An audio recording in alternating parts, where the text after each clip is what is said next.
اعوذ باللہ السمیع العلیم من الشیطان الرجیم من حمزه ونفخه ونفثه بسم اللہ الرحمن الرحیم قل یا ایہا الکافرون۔ سورۃ الکافرون، اس کی فضیلت کئی احادیث میں مروی ہے۔ نبی کریم صلی اللہ علیہ وسلم اس سورت کو بھی بار بار روٹین میں آپ صلی اللہ علیہ وسلم پڑھا کرتے تھے۔ آپ صلی اللہ علیہ وسلم فجر کی 2 سنتوں میں پہلی رکعت میں سورۃ الکافرون پڑھتے اور دوسری رکعت میں سورۃ الاخلاص کی تلاوت فرماتے۔ اسی طرح مغرب کی بعد والی 2 سنتوں میں بھی پہلی رکعت میں سورۃ الکافرون کی تلاوت فرماتے اور دوسری رکعت میں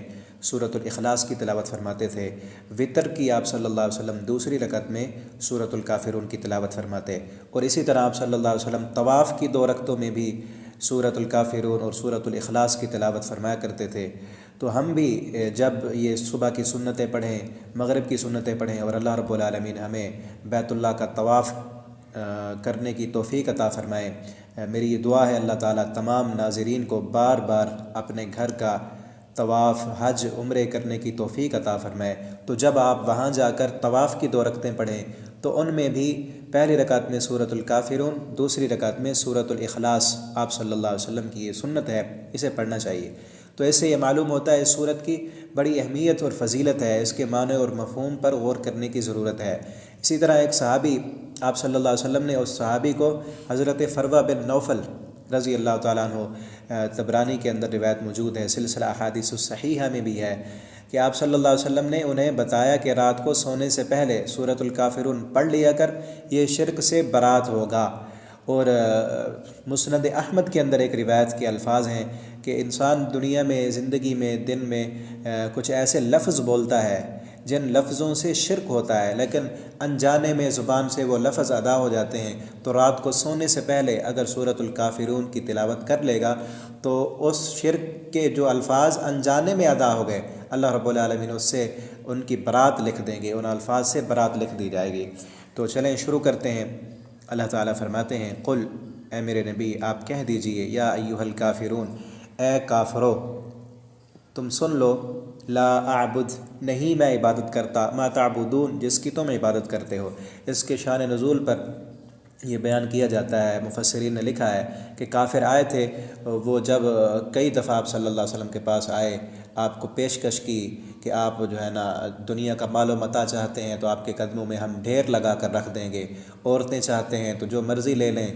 لیکن ہمارے ساتھ آپ ہمارے معبودوں کو برا بھلا نہ کہیں۔ تو ان میں سے ایک یہ بھی تھی کہ آپ ایک دن ہمارے معبودوں کی عبادت کریں گے، ہم بھی آپ کے معبود کی عبادت کریں گے۔ تو اللہ رب العالمین نے فرمایا یہ سودے بازی ہمیں منظور نہیں ہے، ان سے کہہ دو لا اعبد، نہیں میں عبادت کرتا، ما تعبدون، جس کی تم عبادت کرتے ہو، ولا انتم، اور نہیں ہو تم، عابدون، عبادت کرنے والے، ما اعبد، جس کی میں عبادت کرتا ہوں، جس رب کی میں عبادت کرتا ہوں تم اس کی عبادت نہیں کرتے، اور جس کی تم عبادت کرتے ہو اس کی میں کبھی عبادت نہیں کروں گا، ولا انا، اور نہیں ہوں میں، عابد، عبادت کرنے والا، ما عبدتم، جن معبودوں کی تم عبادت کرتے ہو میں کبھی ان کو اپنا معبود نہیں سمجھ سکتا، نہیں مان سکتا، نہیں ان کی کبھی عبادت کر سکتا، ولا انتم، اور نہیں ہو تم، عابدون، عبادت کرنے والے، ما اعبد، جس کی میں عبادت کرتا ہوں، لکم دینکم ولی دین، تمہارے لیے تمہارا دین اور میرے لیے میرا دین۔ مسلمان بننا ہے، مومن بننا ہے، ایک رب کی عبادت کرنی ہے تو سب معبودوں کو چھوڑنا پڑے گا۔ اس لیے ہمارے کلمے کا بھی یہی لفظ ہے کہ لا الہ، کوئی معبود نہیں، پہلے معبودان باطلہ کی سب کی نفی، پھر الا اللہ ہے، پھر اللہ ایک ہے۔ جو انسان دوسرے معبودوں کو بھی راضی رکھے، یہ شیوا بنا لے